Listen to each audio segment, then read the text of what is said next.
Bom, pessoal, vamos lá. Hoje eu estou retomando então o vídeo, a série normal de vídeos, né?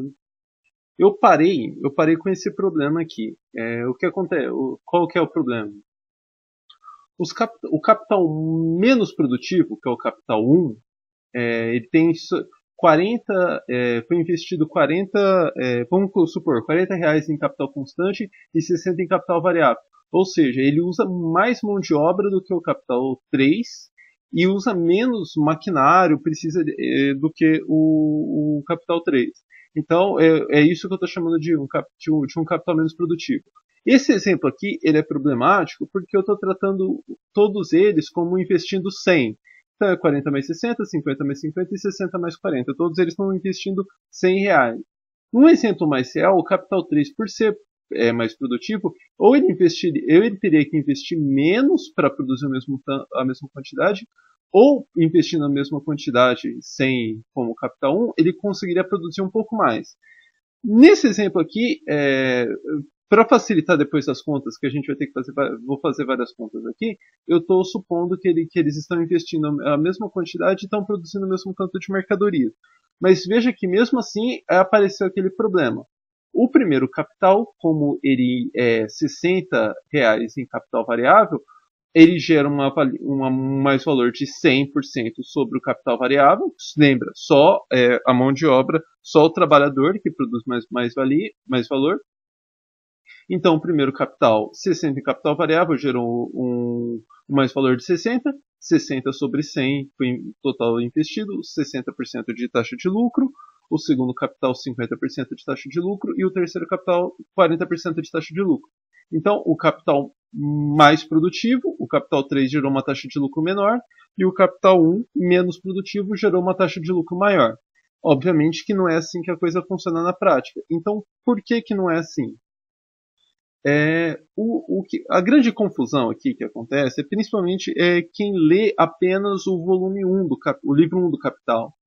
É, Lá o Marx vai supor que o mais valor gerado vai ser apropriado pelo mesmo capitalista, mas isso não acontece na prática. O mais valor produzido é uma coisa, a apropriação do mais valor é outra. Então, um capitalista produz um mais valor, mas não necessariamente se apropria desse mais valor. Como a gente vai ver nos próximos vídeos, quase sempre o capitalista vai produzir um mais valor maior do que ele vai se apropriar. Porque, enfim, tem uma série de atividades improdutivas que vão se apropriar também de mais valor. O comércio, o serviço público, enfim. Na verdade, a parcela de mais valor a ser apropriada por cada capitalista, ela é intermediada pela taxa média de lucro e pelo volume de capital por ele investido. Então, aqui agora a gente vai avançar daquela ideia de que preço é igual a valor, que é mais ou menos assumida no livro do Capital, e a gente vai entrar numa questão que o Marx vai trazer no terceiro livro do Capital, que são os preços de produção. As mercadorias são vendidas por meio dos preços de produção. Mas para definir os preços de produção, então, a gente vai ter que entender essa taxa média de lucro e o que são os preços de custo. Então, eu vou primeiro apresentar todas essas questões e para depois calcular aqui e mostrar qual que é o preço de produção desse exemplo. Bom, então o mais valor gerado pelo capital 1 é 60, o mais valor gerado pelo capital 2 é 50 e o mais valor gerado pelo capital 3 é 40. Somando eles dá 150. 60 mais 50 mais 40, 150. Então 150 de mais valor. Como cada capitalista investiu 100, o capital 1 40, 60, o capital 2 50, 50 e o capital 3 60, 40, foi investido ao total, somando todos eles 300 reais, para gerar um mais valor de 150. Portanto, a taxa média de lucro é 50%, 150 de mais valor sobre 300 do capital total investido. Bom, com isso então a gente tem a taxa média de lucro desse exemplo aqui. Então agora vamos entender o que são os preços de custo. O preço de custo é a soma do capital variável com o capital constante. Portanto, o preço de custo o preço de custo de todos eles vai ser 100. É aqui que eu tô falando, é aqui que eu mencionei no início, que é um exemplo meio absurdo, mas enfim. Mas na verdade, eu nem ia falar sobre isso, mas é importante enfatizar, principalmente que tem algumas pessoas que vão, Marx não considerou tal coisa, Marx não considerou tal coisa, então é bom deixar claro isso. Há uma parcela do capital constante que na verdade não entra nesse cálculo. Então o preço de custo na verdade não é, a rigor não é a soma do capital variável com todo o capital constante. Tem uma parcela do capital constante que na verdade é capital fixo, é maquinário. E como quem estuda um pouco, está no campo da administração, economia, contabilidade, sabe que é a questão da depreciação. Apenas uma parte daquele maquinário é transferido às mercadorias por meio do desgaste. Por exemplo, você compra uma máquina, aquela máquina vai durar 10 anos.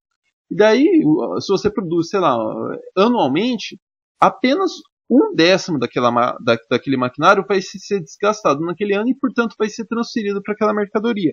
A rigor, portanto, somente um décimo, nesse exemplo, então, que pensando que as mercadorias são produzidas anualmente, apenas um décimo do capital fixo seria transferido para essa mercadoria. Mas para não complicar a questão aqui, então eu vou assumir que todo o capital constante está sendo transferido. Então é como se todo o maquinário fosse depreciado no mesmo ano, como se no ano seguinte o capitalista teria que comprar um maquinário novo. Portanto, então, os preços de custo são 100 para cada capital. 40, o primeiro capital, 40 em capital constante, enfim. 100, 100, 100. Agora a gente chega, então, nos preços de produção. O preço de produção é o preço de custo mais a taxa média de lucro. O preço de custo, portanto, o preço de custo dos três capitais é 100. A taxa média de lucro, como a gente calculou aqui, é 50%. Então 50% do 100. Veja, a taxa média de lucro, a grande questão aqui é que os capitalistas eles ganham em cima daquilo que eles investem. Então a taxa média de lucro está em cima, vai ser calculada agora em cima daquilo que foi investido. É aquela ideia. O cara que investe mais tem que ganhar mais. Ele quer ganhar mais. Ele vai achar um absurdo se ele não ganhar menos. Se ele ganhar menos, e ele vai investir aquele capital em uma outra atividade. Portanto, então, o que acontece aqui? A gente calcula a taxa média de lucro em cima do mais valor sobre o capital total investido. E aí, o capitalista individual ele vai pegar essa taxa média de lucro e calculá-la em cima do preço de custo, daquilo que ele está investindo.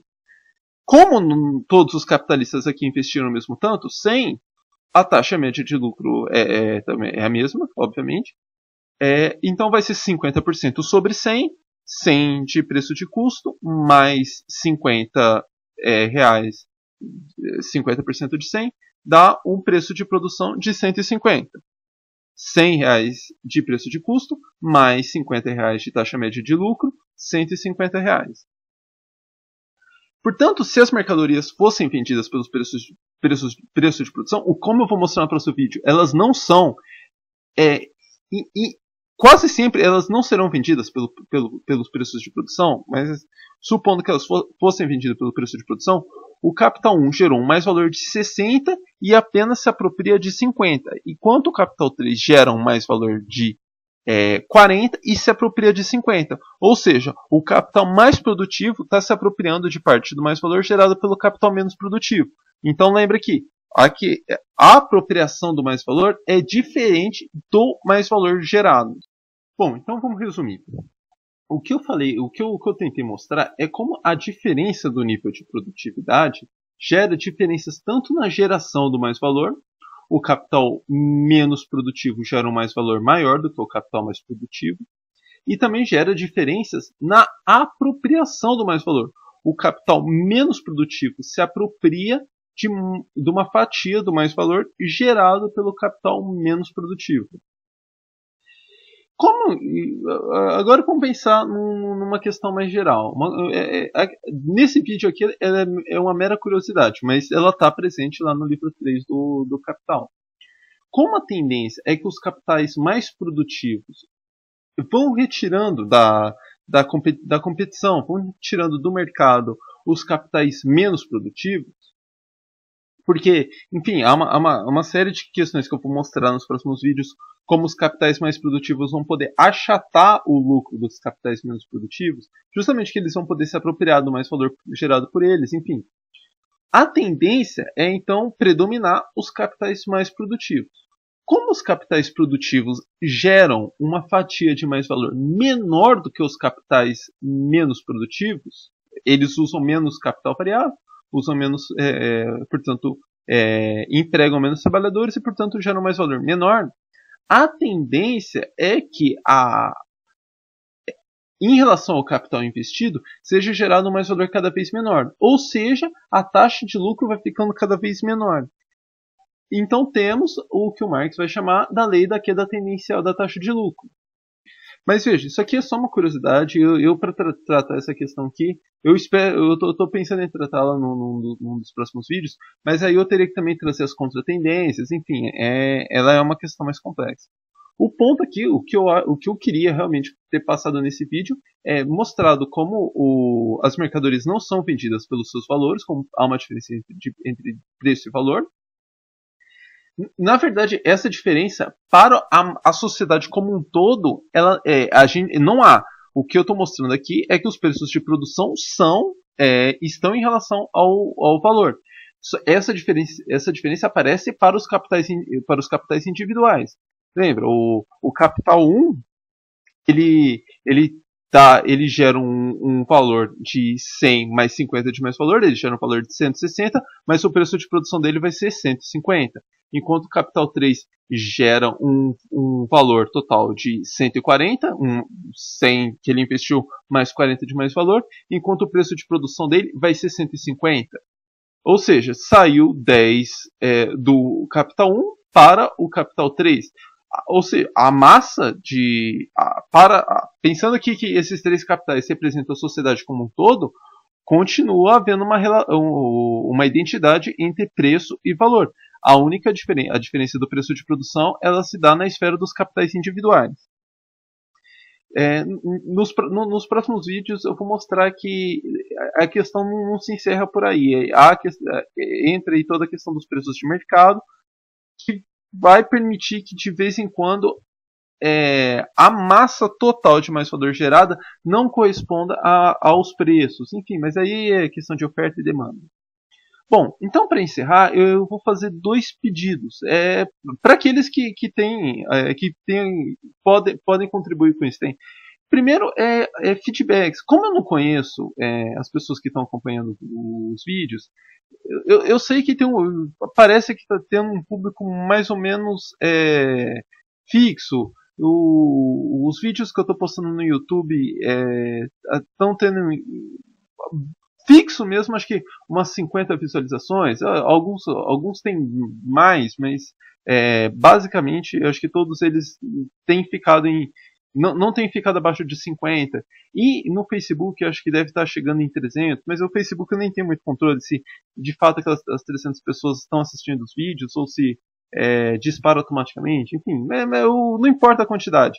A grande questão é que eu não sei quem são essas pessoas que estão assistindo, obviamente.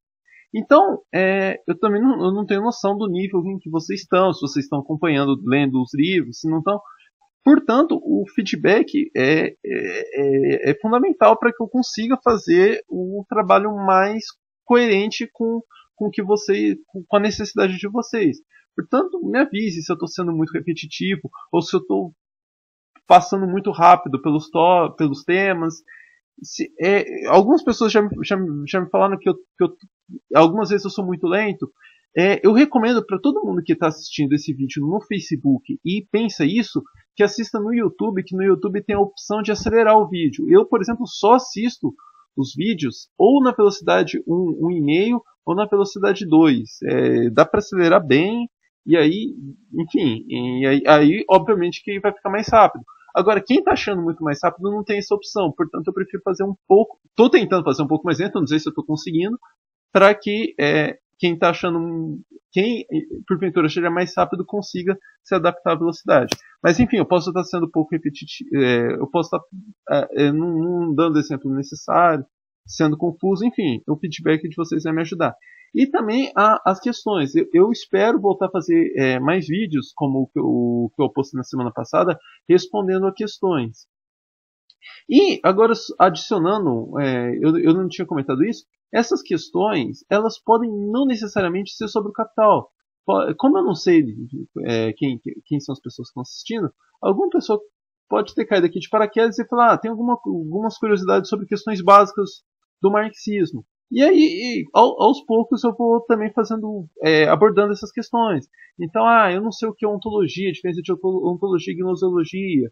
O que o Marx pensa sobre o Estado? Enfim, aos poucos eu também estou pensando em adicionar vídeos pegando essas temáticas. Mas aí vai ser só conforme demanda.